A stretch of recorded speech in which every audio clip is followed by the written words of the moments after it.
Good day to you, beloveds.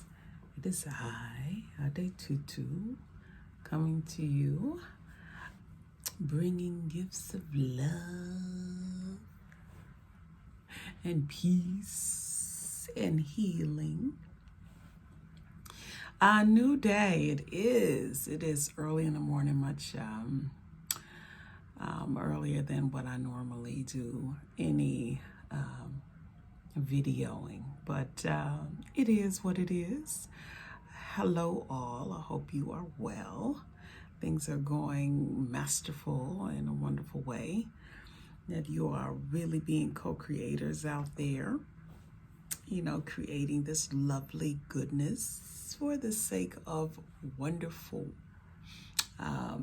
mass energy that brings, good feelings. It is 2/23/22. So yesterday was a phenomenal day, hopefully, for everyone. A good day to harness energy and to see fully the bloom, or feel the energy of the bloom coming. So for some of us, it looked like we went back to winter.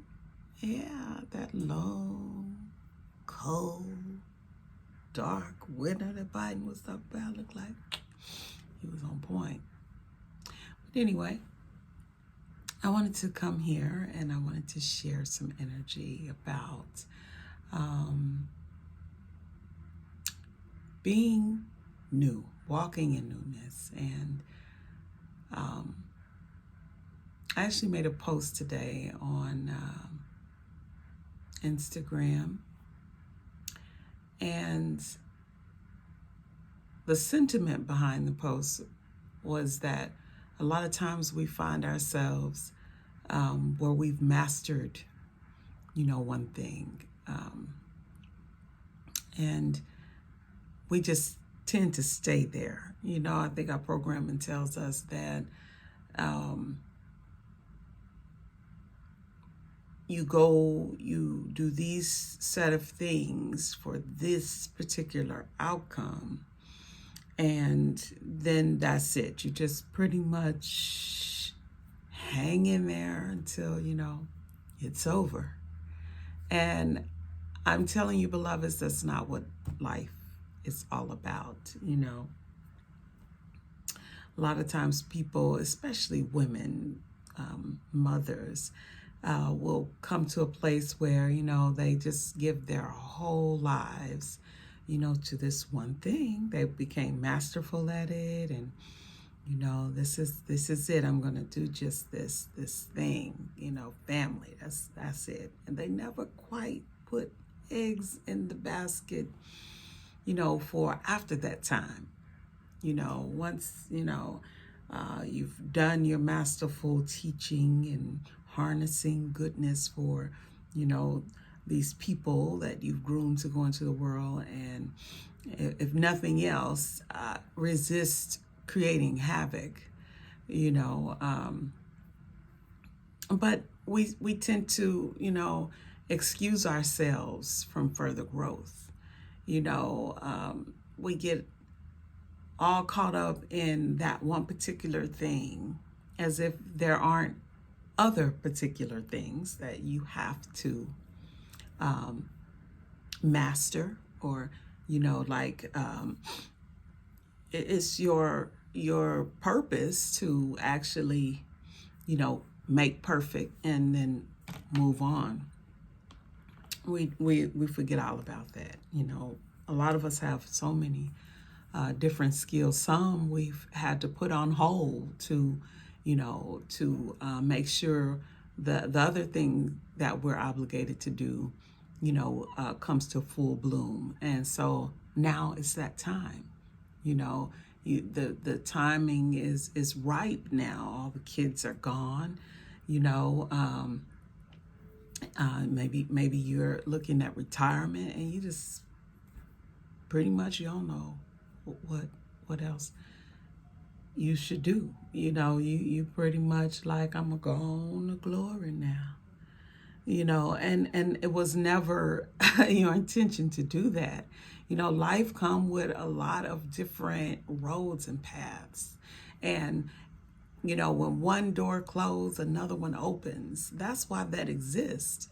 So it's for you to be mindful of different skill sets that you came with. You may have discovered, more about yourself, as you should, because that is what it's about. It's about life. It's about evolving. And in this evolution, you'll come to find many gifts, skills, talents, and resources along the way. You're supposed to bag those, you know what I mean? You're supposed to be building on those things, and while you may have to, table it for now, it may be something that, you are like intuitively gifted at, that you have the responsibility of picking up and bringing it to its maturity. So, don't sit yourself down too early. You still got a ways to go. If you still among the living, believe me, it's more for you to uncover, learn, evolve, and do. It's just that's a reality. So shout out to all the mothers too. I too am a mother, and one of the things that I really paid attention to is what's going to happen to me once I'm no longer mothering. What's going to happen, because our children, they don't belong to us.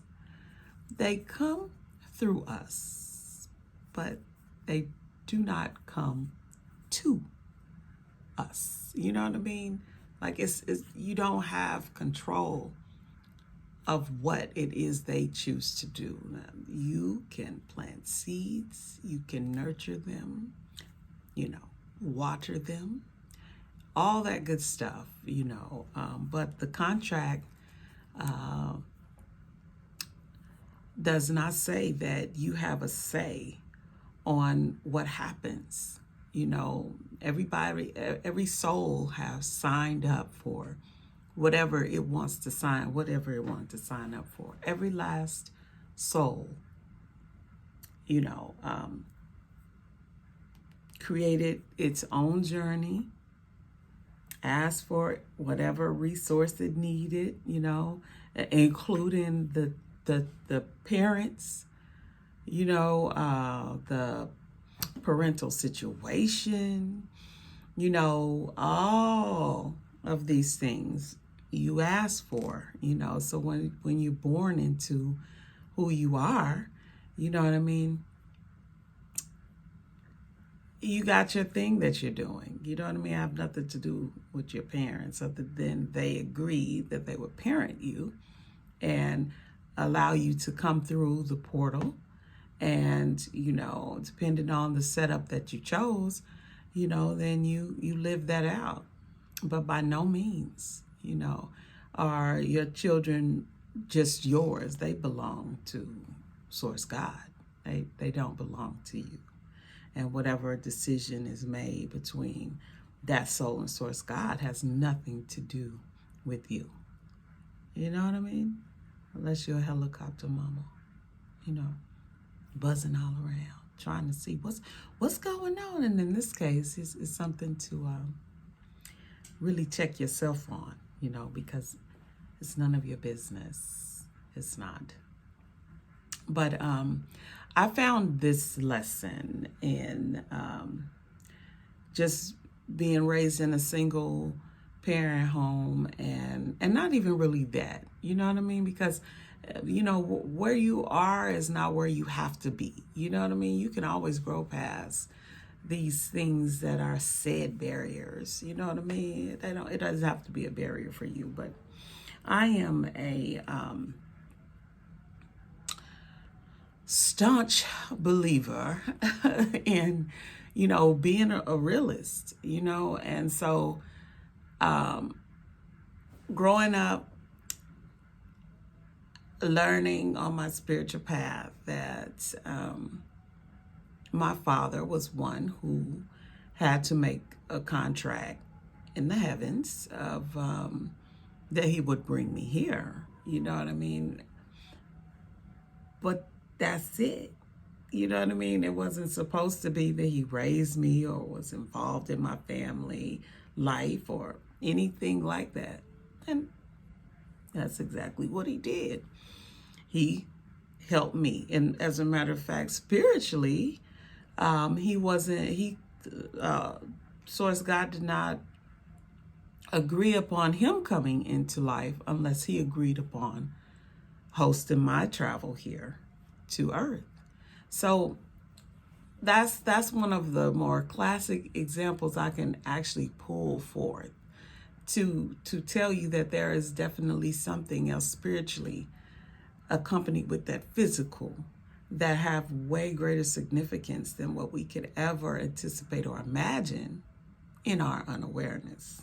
So, a lot of people will, be haunted by this social expectation, this physical expectation that, this is the way my kids this, my kids that, they should, this is the way they need to be. This is the, when, you should check in to see, you know what I mean, what your children's aspirations are in life, especially if they're 7 and under. You need to get that time in, see what it is that interests them. What is it that make their eyes, glisten, or make them cheer up easiest. You know what I mean? Because these are telltale signs of what it is that your child, which direction you should be helping your child to evolve in. You know what I mean? To get more information about, to become more comfortable with. Nobody wrote a handbook, and that's so cliche, right? But I'm just saying, they definitely didn't write a handbook about, what a soul's intention is and how that could be bigger than the person who they chose to come through. You know what I mean? Because after all you need is a host, someone to host your travel here. No one said that you're obligated to stay and play. So don't get your panties in a bunch. If you happen to have a child who just didn't quite, because maybe they not even from your soul family, right? They may have a whole nother set of cosmic ancestors that don't even quite, you know what I mean? Like, they're a stranger. But the agreement was made. So with all agreements, we should keep them and see them all the way through. Anyway, beloveds, I hope you have a wonderful rest of your day, and may bliss follow you wherever you go. Okay, keep well until next time. Odabo.